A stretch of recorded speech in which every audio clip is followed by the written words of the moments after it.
Siema, tu Wahacz. Volvo XC60 to niezmiennie bestseller, jeśli chodzi o sprzedaż samochodów tej marki. Pod koniec 2023 roku nie można już do XC60 zamawiać diesla i jeśli ktoś nie chce mieć hybrydy plug-in, to taka osoba musi zdecydować się na to, co ja dostałem do testów, czyli benzynę B5. I aby sprawdzić, jak radzi sobie ona w tym samochodzie, wybrałem się testowaną XC60 w długą podróż z Warszawy w Bieszczady, czyli w zróżnicowaną i też trochę bardziej wymagającą trasę, biorąc pod uwagę generalnie ukształtowanie terenu w Polsce. B5 oznacza obecnie w XC60 dwulitrową benzynę rozwijającą 250 koni mechanicznych, która wsparta jest miękkim układem hybrydowym dodającym 14 koni i wspomagającym przy okazji odpalanie silnika. Dostajemy też tutaj napęd na 4 koła oraz 8-biegową automatyczną skrzynię. Tak jak wspominałem na wstępie, inne powiedzmy zwykłe układy napędowe w XC60 obecnie nie są już dostępne i przez zwykłe mam na myśli czy to silniki wysokoprężne, czy też słabszą benzynę z napędem na jedną oś i z mocą 197 koni mechanicznych. Czyni to testowany układ napędowy podstawową propozycją do tego modelu, nad którą znajdują się wyłącznie jednostki T6 i T8. Oznacza to hybrydy plug-in, które generują konkretną moc, bo słabszy układ to 350 koni mechanicznych, a mocniejszy ma aż 455 koni mechanicznych. Konsekwencją jest jednak podwyżka ceny względem B5 o minimum 45 tysięcy złotych, zatem jeśli ktoś nie ma swojego gniazdka w garażu i przy okazji ogromnego temperamentu za kierownicą, to ta dopłata może być trudna do uzasadnienia i lepszym wyjściem może być przeznaczenie pieniędzy na bogatsze wyposażenie i egzemplarz testowy został hojnie w tym aspekcie potraktowany, bo mamy tutaj topową odmianę Ultra. W obszarze wyglądu dostaje się dzięki niej w standardzie 20-calowe felgi, które w testówce zostały powiększone o jeszcze 1 cal za 4000 zł i co ciekawe za 9650 zł ekstra można umieścić w tym aucie aż 22-calowe koła, które wymagają lekkiej modyfikacji nadkoli. Czerwony lakier Metallic kosztował z kolei 4250 zł, a od drugiej od góry wersji wyposażeniowej Plus dochodzi pakiet stylistyczny wprowadzający czarne wykończenia trepy chłodnicy i lusterek, czy ostrzej projektowane zderzaki. Dla chcących jeszcze więcej mroku w tym modelu producent przygotował za 15 tysięcy złotych opcję Black Edition, która wprowadza unikalne felgi i pełną czerń i wygląda naprawdę ciekawie, ale nawet bez tego dodatku XC60 moim zdaniem wciąż prezentuje się bardzo dobrze i chociaż zdążyło już na ulicach spowszednieć, to nie można mu odmówić elegancji i skutecznego opierania się upływowi czasu, bo na rynku ta generacja pojawiła się w 2017 roku. Wracając jednak do układu napędowego, to dwulitrowa benzyna w egzemplarzu testowym tak przyspieszała od 0 do setki.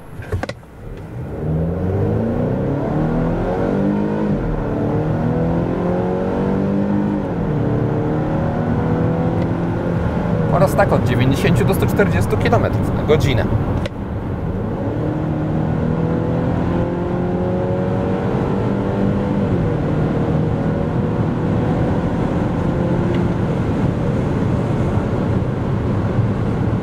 Osiągi te były dla mnie w zupełności wystarczające na każdym etapie podróży w góry, bo do solidnej mocy dochodzi tutaj też odpowiednia praca skrzyni biegów, która rozsądnie reagowała na wciskanie gazu.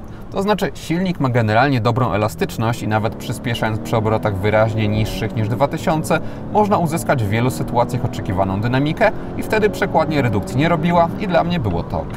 Gdy chciałem mocniej przyspieszyć, to bardziej wciskając gaz mogłem łatwo wymusić jednak wrzucenie niższego biegu i powędrowanie z obrotami do przedziału 2-3 tysiące, a ponieważ przekładnia pracuje szybko i też nie szarpie, to poczucie dostępności, dynamiki i łatwości zwiększania prędkości jest tutaj takie jak trzeba.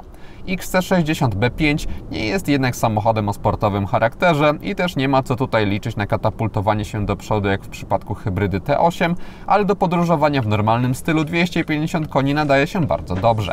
Przy czym przy moim sposobie jazdy nawet nieprodukowany już słabszy wariant B4 w aucie tego typu też był wystarczający, więc jeśli ktoś myśli o używanym egzemplarzu, to może zwrócić na niego uwagę. Chyba że potrzebuje napędu na 4 koła, to wtedy zostaje testowana benzyna albo diesel B4, który z napędzanymi obiema osiami też występował.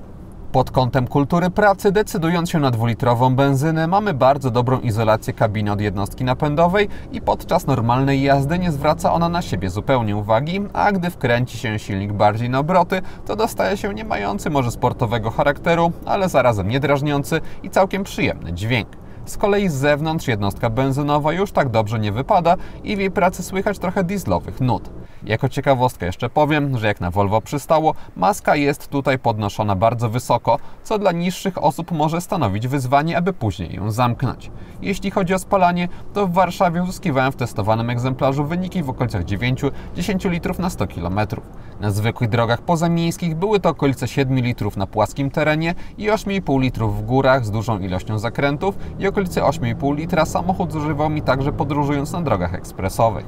Bez względu na warunki w XC60 mogłem liczyć na bardzo płynną jazdę i czuję się, że prędkość na tym modelu nie robi wrażenia. Też jak na swoje ogromne koła samochód skutecznie radził sobie z nierównościami i może być w tym zasługa pneumatycznego zawieszenia obecnego w aucie, które dostałem. Można je usztywnić w menu, co dla mnie nie miało za bardzo sensu, ale na domyślnych ustawieniach otrzymywałem przyjemny miks, w którym na większych nierównościach było trochę sprężystości, co skutkowało dobrą jak na podwyższony model stabilnością. Z kolei mniejsze były skutecznie zmiękczane i komfort jazdy był bez zarzutu. Układ kierowniczy, jak na Volvo przystało, jest w XC60 całkiem precyzyjny i nie czuje się w nim luzów, a zarazem jest wygładzony, aby nie trzeba było się pilnować podczas jazdy i nawet na krętych górskich drogach samochód bardzo sprawnie mogłem kontrolować. Nie jest to oczywiście propozycja do szaleństw po łukach i dla fanów bardziej angażującego prowadzenia wciąż lepsze będą niższe modele Volvo, ale od SUV-a nic więcej w tym obszarze nie wymagam. Cennik XC60 startuje od kwoty 219 900 zł za wersję Essential, której osobiście nie polecam ze względu na kosztujące tylko 5000 zł więcej Core, które dodaje dostęp bezkluczykowy z elektryczną klapą bagażnika, czujniki parkowania z przodu czy filtr powietrza. Już w Essential poziom jest ok, bo mamy kamerę cofania na pokładzie, sporo systemów bezpieczeństwa, światła LED czy najlepsze multimedia, ale przy cenie auta i dopłaty do Core lepiej jest te kilka tysięcy złotych dorzucić. Dalej mamy wersję Plus za 259 900 zł, która jest moim zdaniem najrozsądniejsza, jak ktoś wciąż nie chce szaleć, ale jednak oczekuje czegoś więcej, wybierając markę Premium, i w Plusie dostajemy już wspominany pakiet stylistyczny nadwozia, lepsze wykończenie wnętrza ze skórą czy elektrycznie regulowane fotele. Na szczycie znajduje się testowane Ultra, gdzie za minimum 289 900 zł otrzymuje się większość rzeczy w standardzie z systemem audio Harman Kardon, panoramicznym dachem czy adaptacyjnymi światłami LED. Wciąż jednak kilka rzeczy ekstra można dodać, jak masaż w fotelach czy genialne audio Bowers & Wilkins, co w połączeniu z większymi kołami i lakierem przekładało się na cenę egzemplarza testowego wynoszącą około 320 000 zł. Rozsądniejszy samochód w wersji Plus z benzyną B5 dostać można z kolei za 3331 zł netto miesięcznie w leasingu operacyjnym oferowanym przez partnera Wahacz TV, czyli firmę Carlis Polska. Taką ratę uzyskać można przy 20% wpłacie własnej, 4-letnim okresie leasingu i wykupie końcowym 30%, a dla widzów kanału przygotowany jest bonus w postaci darmowego podstawienia wybranego auta pod wskazany adres. Można to uzyskać wpisując w uwagach do zamówienia na stronie kod Wahacz Free i działa on na całą ofertę, też wynajmu długoterminowego. Link wraz z kodem do skopiowania wrzuciłem w opisie filmu.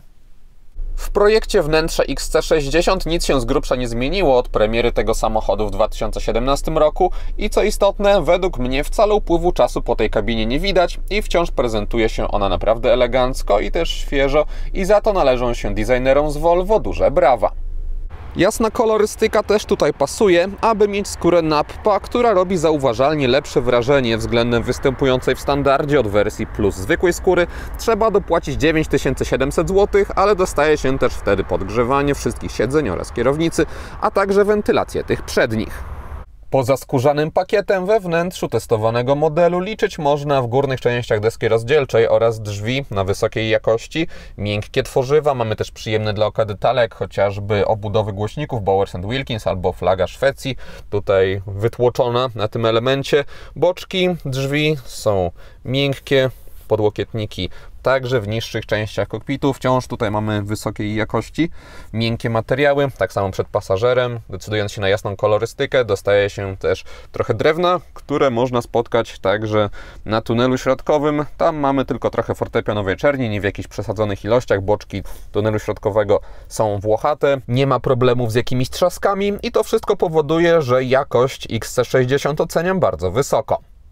Wprowadzone jakiś czas temu nowe oprogramowanie zintegrowane z usługami Google na zegarach przyniosło przede wszystkim obecność map Google, co jest świetnym dodatkiem, bardzo praktycznym. Mamy też tutaj bardziej klarownie zaprojektowany komputer pokładowy niż kiedyś, ale niestety też pogorszyła się funkcjonalność taka ogólna w innych obszarach, ponieważ nie można na przykład ustawić sobie wskazań systemu audio, tego typu spraw, tylko właściwie są te dwie funkcje, które pokazałem, które w sumie są najważniejsze z punktu widzenia użytkownika, no ale można by oczekiwać po w pełni elektronicznym zestawie wskaźników większej możliwości konfiguracji. Żadnych zastrzeżeń nie mam za to do sposobu sterowania samochodem z kierownicy, ponieważ z prawej strony mamy obsługę systemu audio. Gdy się wciśnie ten środkowy przycisk, to odpala się obsługa komputera. Tutaj można odpalać nawigację. Bardzo przystępnie jest to zaprojektowane. Tak samo łatwo można obsłużyć tempomat, którym steruje się z lewej strony.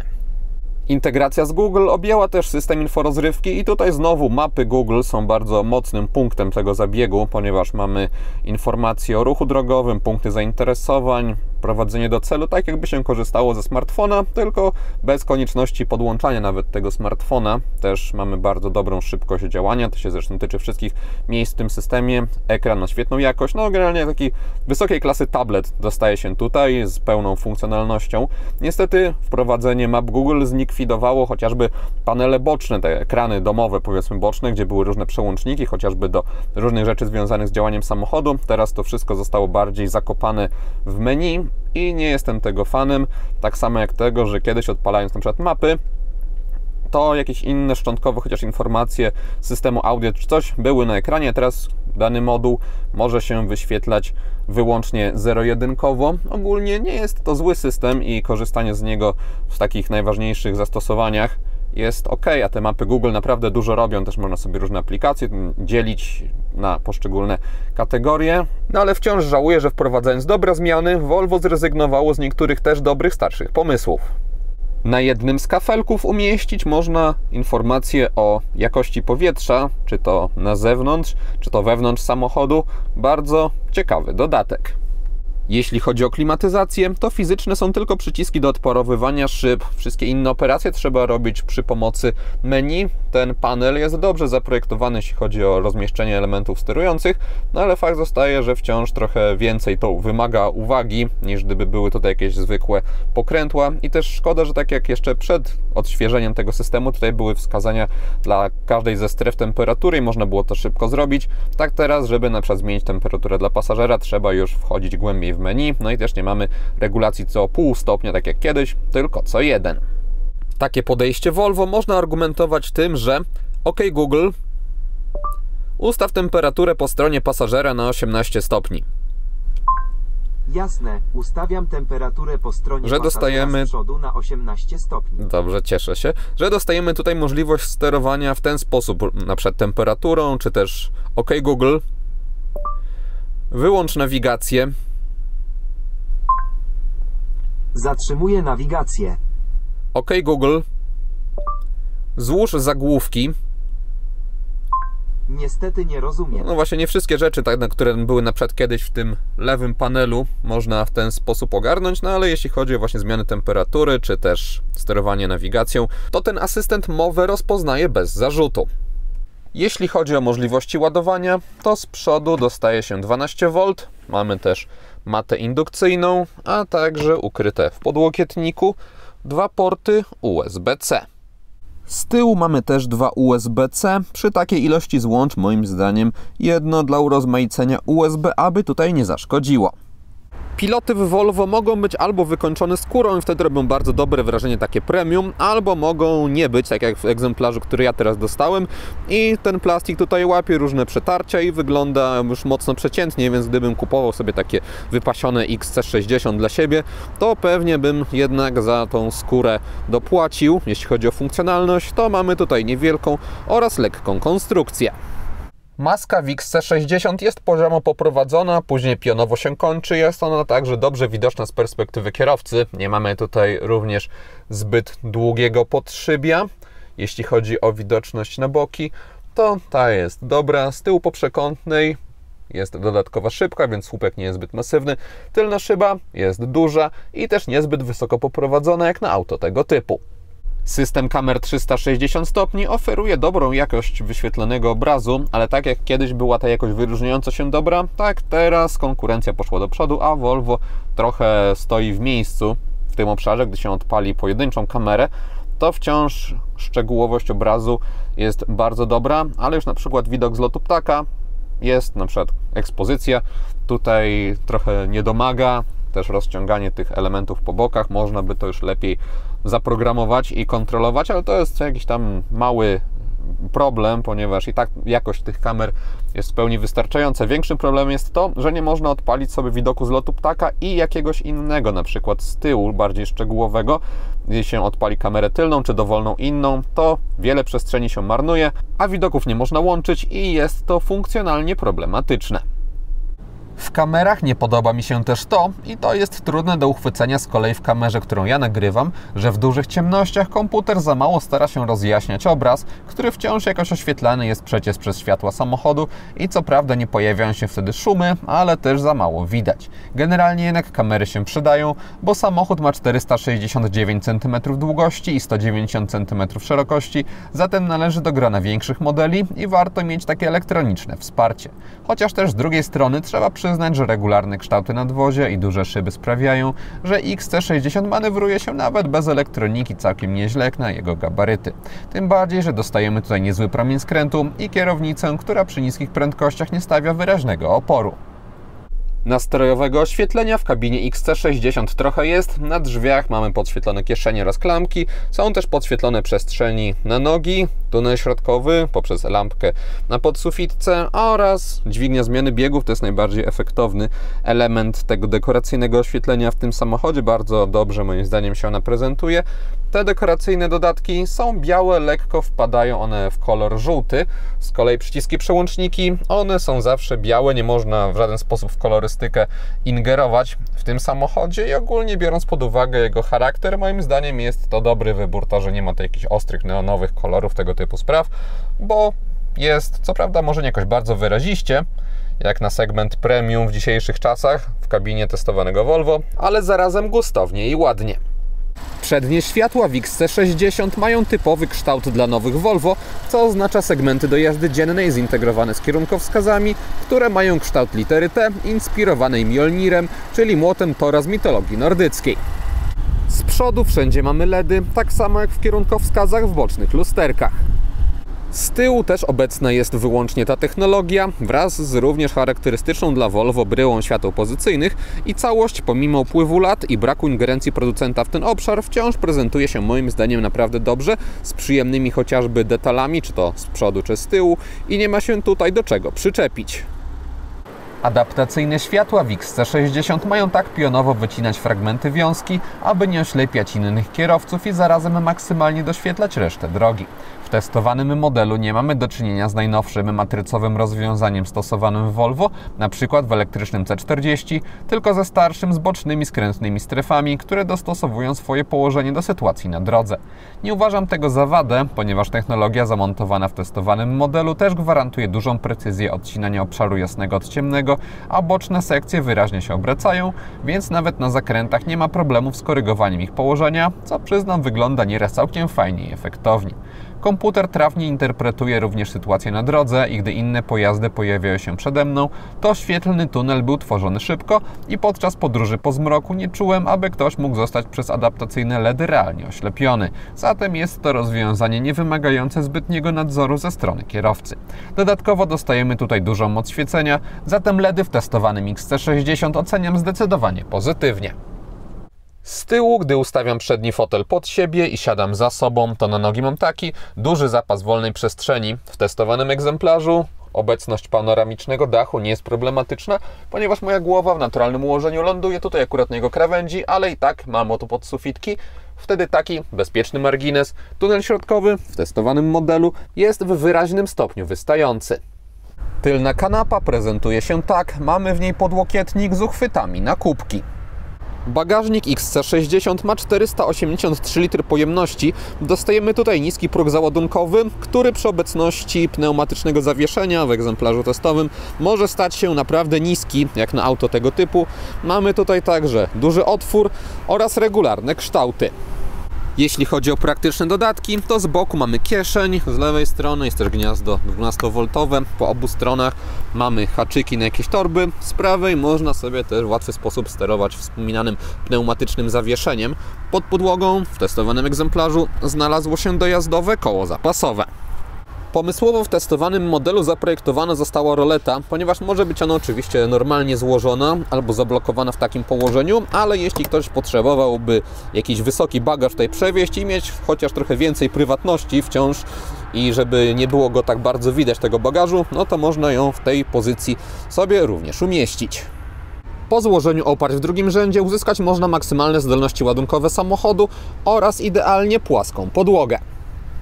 Podsumowując, jeżdżąc Volvo XC60 nie trudno jest dostrzec, dlaczego ten model tak dobrze się sprzedaje, ponieważ jest to auto, które po prostu trzyma wysoki, solidny poziom na każdym polu i nawet do takich rzeczy jak zmiana temperatury głosem się przekonałem, więc większe ukrycie panelu klimatyzacji mi specjalnie nie przeszkadzało. Dodatkowo w takiej konfiguracji, jaką dostałem, XC60 oferuje też odpowiedni poziom luksusu.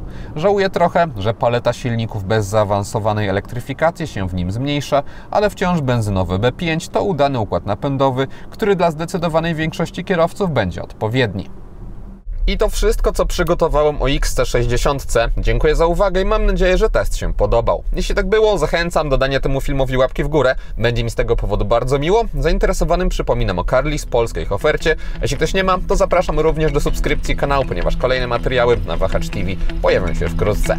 Na razie!